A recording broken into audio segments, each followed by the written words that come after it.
On va essayer d'en parler, rappeler en tout cas que le 31 décembre 2019, donc il y a un tout petit peu plus de 5 ans, qu'une délégation de l'OMS en Chine apprend l'existence de cette épidémie. Les premiers cas sont localisés à Wuhan, où il y avait le fameux laboratoire, effectivement, le B4 qu'on connaît. Donc, ville gigantesque, Wuhan, 14 millions d'habitants, nous sommes en Chine. Donc, enquête, on a l'Institut de virologie, le marché Wenan, et puis rappelez-vous, c'était les noces incongrues, inconvenantes d'une chauve-souris et d'un pangolin qui avaient tout déclenché. Et puis après, on a dit, peut-être que ce serait une fuite de laboratoire. Non, c'est hautement improbable et évidemment complotiste. Enfin, tout s'est développé, on connaît le reste, les vaccins qui arrivent, les statistiques, chez nous le soir, la liste des morts et des victimes, le virus considéré comme quelque chose de terrible, il y aurait des cinquantaines de millions de morts, et puis non, c'est pas ça, puisqu'on s'est bien battu grâce au vaccin, et puis les interrogations sur le vaccin, les interrogations sur les effets secondaires, etc., etc. Et on en est aujourd'hui à exactement 5 ans. Que peut-on dire? Et là, on a demandé à quelqu'un que nous avons déjà reçu avec plaisir, Pierre Chaillot. Bonjour Pierre Chaillot. Bonjour André Berkoff, bonjour à tous et merci de me recevoir. Vous êtes écrivain, statisticien, vous avez écrit ce livre qui a fait beau et très très légitimement beaucoup de bruit et beaucoup de succès, ce que révèlent les chiffres officiels aux éditions de l'Artilleur il y a 2 ans, et il y a un peu moins de 2 ans d'ailleurs, et je crois que vous allez publier bientôt une version, je ne dirais pas rafraîchie, mais avec des ajouts, c'est bien ça?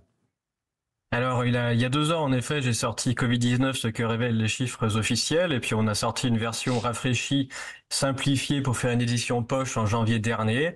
Et là, le 29 janvier prochain, sort un autre ouvrage qui s'appelle Victimes des vaccins Covid-19, ce que révèlent les chiffres officiels. Donc, on va dire qu'on parle toujours du Covid-19 sur la base des chiffres, mais cette fois-ci, on met en lumière un problème extrêmement spécifique, qui a été la vaccination de masse et des très nombreuses victimes. Le but étant évidemment de faire tomber un tabou, de faire reconnaître les victimes de manière scientifique, en utilisant les chiffres officiels, et puis en faisant comprendre aux gens que derrière les chiffres, il y avait vraiment des gens qui ont souffert et qui souffrent encore. Et alors, vous n'utilisez que les chiffres officiels, Pierre Chaillot? Bien évidemment, je ne sais faire que ça.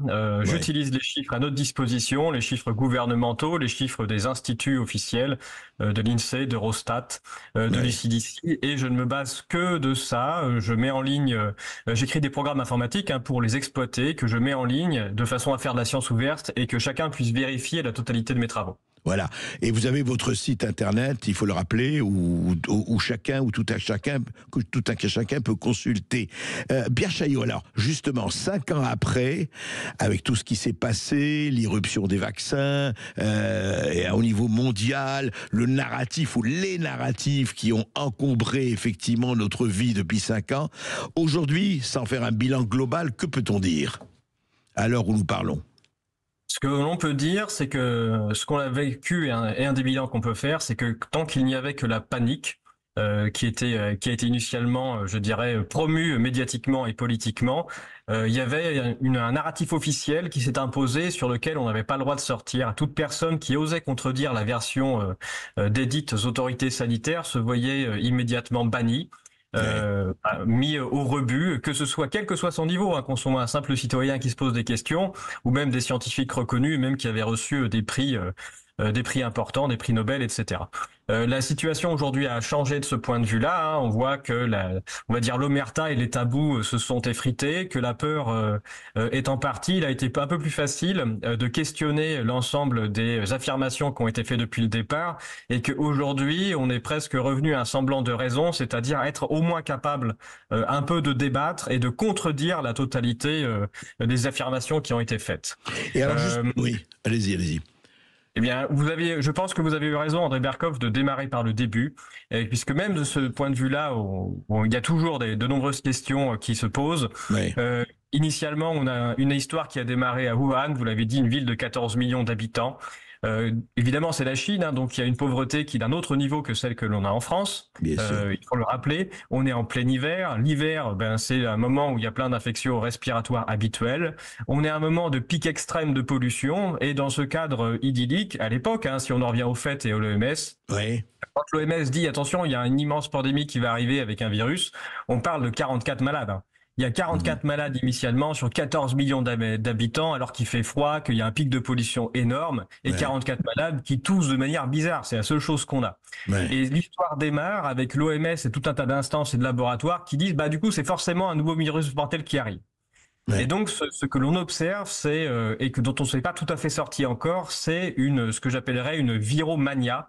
C'est-à-dire que quels que soient les symptômes qui démarrent quelque part dans le monde, tout de suite, on agite l'étendard du méchant virus qui va ravager l'humanité et évidemment tout ce qui va avec en termes de nécessité de restriction, d'imposition de règles aux gens et puis les sacro-saints tests et vaccins qui vont venir avec. Donc je pense que voilà, la question initiale doit se poser dès le début. Oui, et on se rappelle d'ailleurs que très vite, certains modélisateurs, notamment Made in London, disaient qu'on va avoir 50 millions de morts, que les cercueils vont envahir les villes du monde, que ça va être terrifiant.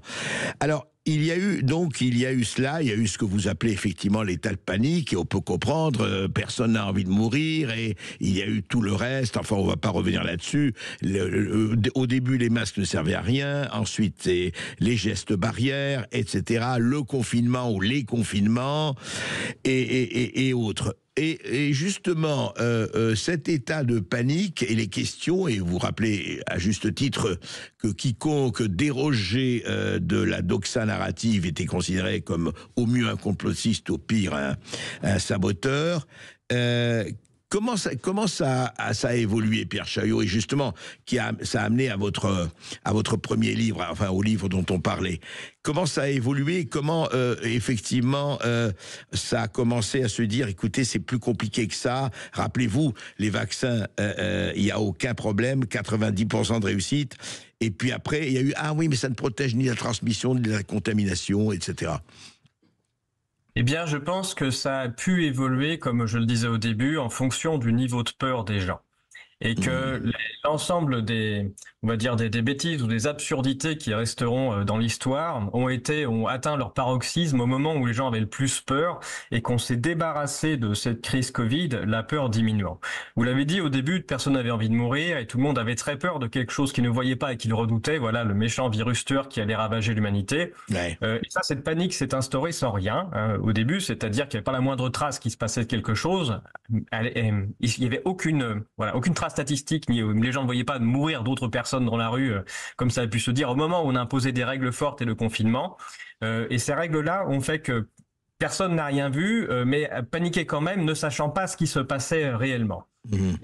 Et cette panique-là, elle a fini par s'étioler au fur et à mesure que les gens ont commencé à ressortir, voir d'autres personnes, et puis se rendre compte que c'était pas non plus la folie qui était annoncée. Ouais.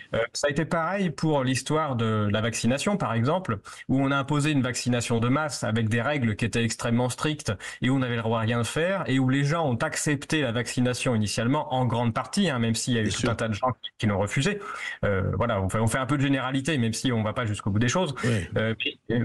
Au fur et à mesure qu'ont été imposées des règles de plus en plus strictes et qu'on a voulu imposer d'abord une 3e puis une 4e dose, etc., on a bien vu l'adhésion des gens liée à la peur d'ailleurs diminuer, que les gens n'avaient plus envie d'accepter ce genre de règles. Ce qui fait que cette phase-là, en tout cas, qui était la phase de panique initiale avec l'ensemble de règles, a fini par se déliter et qu'aujourd'hui, il en reste plus grand-chose. Ouais. Il en reste plus grand-chose, mais l'heure des comptes et puis des recours en justice sur ce qui s'est passé n'est pas encore tout à fait arrivé. Il y a quelque chose d'extrêmement grave qu'on peut rappeler aujourd'hui, qui a duré 6 jours, je crois, ça a été la suspension des soignants sans salaire, ceux qui n'étaient pas vaccinés. Sans salaire, sans indemnité, sans rien, oui, effectivement. Sans droit au chômage, sans le droit d'avoir une autre activité à côté, voilà, c'est vraiment mis en dehors de la société. En suspension, et cette loi d'ailleurs qui a imposé la suspension des soignants n'est pas encore complètement abrogée. Aujourd'hui, elle n'est que suspendue. Elle peut être réactivée à tout moment d'ailleurs. Ouais. Pendant Donc, que, rappelons-le, les députés ne s'étaient pas fait vacciner, n'étaient obligés de se faire vacciner. Hein. Faut se rappeler ça. Alors, entre autres. En nous expliquant que c'était pour garder un débat démocratique, hein, que eux s'en préoccupaient. Mais du coup, voilà, il y a vraiment des questions en justice. Il y a des procès qui vont avoir lieu avec des soignants qui vont se battre et qui se battent déjà pour récupérer ce qui leur est dû. Ouais. Notamment l'ensemble de ces salaires, puisque ça a duré quasiment 2 ans, où ils étaient d'accord pour travailler, on leur a dit de ne pas le faire, et ce qui contrevient d'ailleurs à des règles de constitution vis-à-vis de la fonction publique. Et alors, Pierre Chaillot, justement, juste un mot, qu'est-ce qui a fait avec le professeur Toubiana et d'autres, qu'est-ce qui a fait que dans vos travaux, vous avez commencé à voir, et comment vous avez vu, c'est intéressant, de parler de vos travail d'essayiste et de statisticien, vous avez vu que l'histoire, comment était traitée justement les morts, les statistiques des décès par rapport aux statistiques de la maladie, vous avez vu des disparités et même des erreurs assez, je dirais, spectaculaires, c'est le moins que l'on puisse dire. Tout à fait. Je crois que énormément de statisticiens comme Laurent Toubiana et d'autres, on est beaucoup à avoir été choqués au moment où on a vu arriver je crois que c'était Monsieur le ministre Salomon, la télévision tous les soirs pour annoncer un nombre de morts Covid. Ce qui n'a absolument aucun sens, ce qui n'a aucun intérêt, mis à part celui d'avoir le plaisir de passer à la télévision et de déclencher une panique en étant la star du jour. Quand on annonce à la télévision, aujourd'hui 500 morts du Covid, qu'est-ce que ça veut dire? En France, il décède entre 1500 et 3000 personnes tous les jours. Donc quand on dit 500 morts, c'est entre 1500 et 3000, enfin c'est plus petit que 1500 ou 3000 quoi. Donc on ne sait pas s'il y a plus de morts par rapport aux d'habitude ou si on est juste en train de cataloguer Covid des morts de d'habitude. Et donc, quand on a eu cette information-là, ce nouveau procédé du gouvernement qui lançait une émission quotidienne pour lancer une panique qui était complètement injustifiée, je crois qu'on est nombreux à avoir été choqués. Ça a été un élément déclencheur, je pense, pour beaucoup de gens qui s'intéressent aux chiffres, d'aller chercher les vrais chiffres de mortalité quotidiens quand ils apparaissaient ou hebdomadaires, pour regarder s'il se passait vraiment quelque chose. Et on a découvert à ce moment-là que non, le niveau de panique engendré par les médias et les politiques n'avait rien à voir avec ce que l'on trouvait réellement dans les chiffres. Oui. Et ça a été effectivement le début d'une entreprise justement de déshystérisation à laquelle vous avez participé au très bon sens du terme. Et aujourd'hui, alors Pierre Chaillot, est-ce que nous allons en parler tout de suite après cette petite pause, restez avec nous parce que c'est passionnant. Aujourd'hui, vers quoi on va? Parce qu'on voit qu'aux États-Unis, qu'en Allemagne et ailleurs, il y a vraiment une espèce de réaction extrêmement forte aujourd'hui en disant posons-nous les questions et qui justement qui doit rendre compte parce qu'il y aura des comptes à rendre évidemment et ça a commencé. On en parle tout de suite avec Pierre Chaillot après cette petite pause. Sud Radio Berkhoff dans tous ses états, midi 14h. André Berkhoff. Et nous sommes toujours avec Pierre Chaillot, écrivain, statisticien, ce que révèlent les chiffres officiels, l'Arthur, et puis fin janvier, effectivement, sur les vaccins, le Covid. Alors Pierre Chaillot, justement, aujourd'hui, on dit prise de conscience, etc., mais sans entrer dans la polémique vax ou anti-vax, effectivement, aujourd'hui, on se pose la question. Vous savez, le groupe d'experts indépendants pour la préparation et la réponse aux pandémies vient de dire tout net. En 2025, le monde n'est pas prêt à combattre une nouvelle menace pandémique en raison, disent-ils, de la désinformation, ce qu'ils appellent la désinformation. Et alors, voilà, on a vu tout ce qui s'est passé avec les effets secondaires, les effets indésirables, les myocardites et autres. Simplement, quand l'OMS dit que la vaccination contre le Covid a permis entre 2020 et 2023 d'éviter un peu plus d'1 million de décès en Europe, dont 96% de personnes de plus de 60 ans. Quand vous entendez ça, vous dites quoi, Pierre Chaillot ? Je dis que c'est entièrement faux et que l'ensemble des études qui m'ont été que j'ai pu lire, notamment celles utilisées par l'OMS ou par d'autres institutions qui défendent cette vaccination Covid-19, comportent à peu près toutes le même biais. Enfin, toutes celles que j'ai lues comportent le même biais et sont à mettre à la poubelle absolument toutes. Quel biais alors justement ? Oui. Je prends 2 exemples dans le prochain livre pour expliquer aux gens, Oui. de façon à ce qu'ils ne se fassent plus jamais avoir par ces études-là. En fait, dans tous les pays où on a des données et toutes les tranches d'âge, on peut vérifier que à la suite d'une vaccination de masse Covid-19, il y a une hausse de mortalité de manière quasi immédiate. Ce qui fait que n'importe quel chercheur statisticien avec un tant soit peu de neurones branchés ne peut qu'arriver à une conclusion: ces vaccins sont néfastes puisqu'ils augmentent la mortalité. Toutes les carrément. études. Ouais, Carrément, voilà. Et je le dis de but en blanc, et je validais mes résultats avec un chercheur belge qui s'appelle Patrick Meyer. On avait les mêmes résultats tous les deux, et on a bataillé pour réussir à se faire relire par nos pairs et à être publié dans le cadre d'un colloque international de bioinformatique et de biostatistique. Ça n'a pas été une mince affaire de trouver des pairs qui acceptaient de nous relire puisque le sujet est un peu brûlant. Mais voilà, Patrick a réussi le tour de force de faire ça puisqu'en fait il est du métier, il est de la partie, il connaît bien des gens, et voilà, ça a été fait. Donc même on va dire le mainstream ne peut plus dire que nos résultats sont ceux de, on va dire, d'amateurs qui grattent sur un coin de table. Voilà, on s'est fait relire. Bon, et comment est-ce que ces études officielles, ou prétendues études, réussissent à vous faire le tour de force de dire que ça sauve des gens quand la mortalité augmente? C'est simple, ils décalent les données. Voilà, c'est-à-dire qu'il y a une mortalité qui augmente juste après la vaccination, et toutes ces études-là décalent les données de 3 semaines à 1 mois. En utilisant l'excuse que ces vaccins ne sont efficaces qu'au bout de 1 mois, et donc il faut décaler la date de vaccination jusqu'à ce que les vaccins soient efficaces. Et j'ai un scoop: au bout de 1 mois après la vaccination, la mortalité redescend.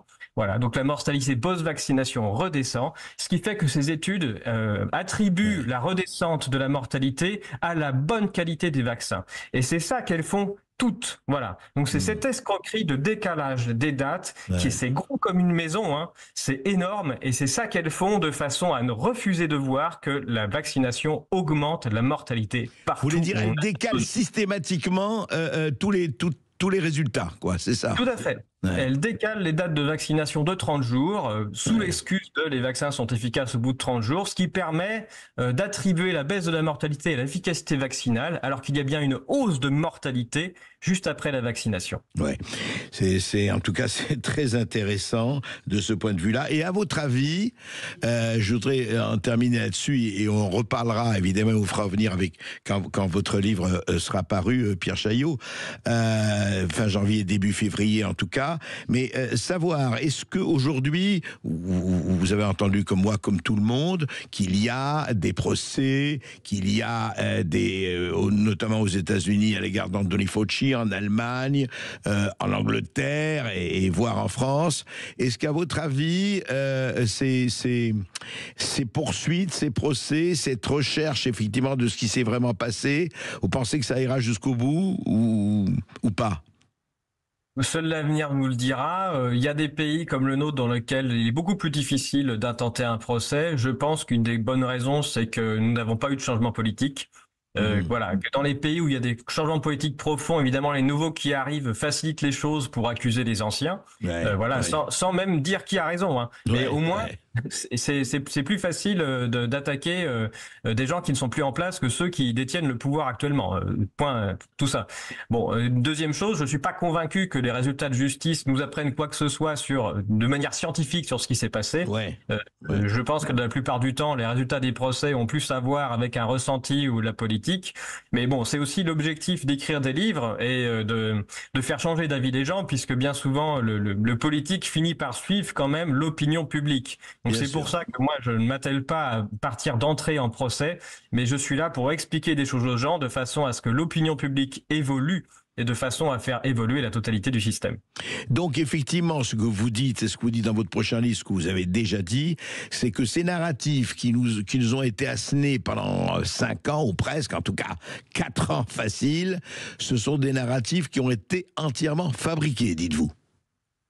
Fabriqués, je ne sais pas si c'est par une personne ou c'est par un ensemble de systèmes, c'est-à-dire quels sont le résultat du niveau de croyance actuel des autorités qui sont persuadées que la prochaine pandémie mortelle est à venir. Elles nous font le coup de manière très régulière. Donc que ces gens-là soient persuadés et soient des millénaristes, ça c'est leur problème. Ce qu'il faut, c'est que les gens ne suivent pas. Voilà, qu'elles les laissent dans leur délire et qu'elles ne suivent pas les injonctions, qu'elles ne cèdent pas à la panique. Et c'est pour ça qu'il faut écrire des livres, continuer d'informer, de façon à se protéger collectivement d'une panique. Et en tout cas, avoir toujours question à tout et interroger.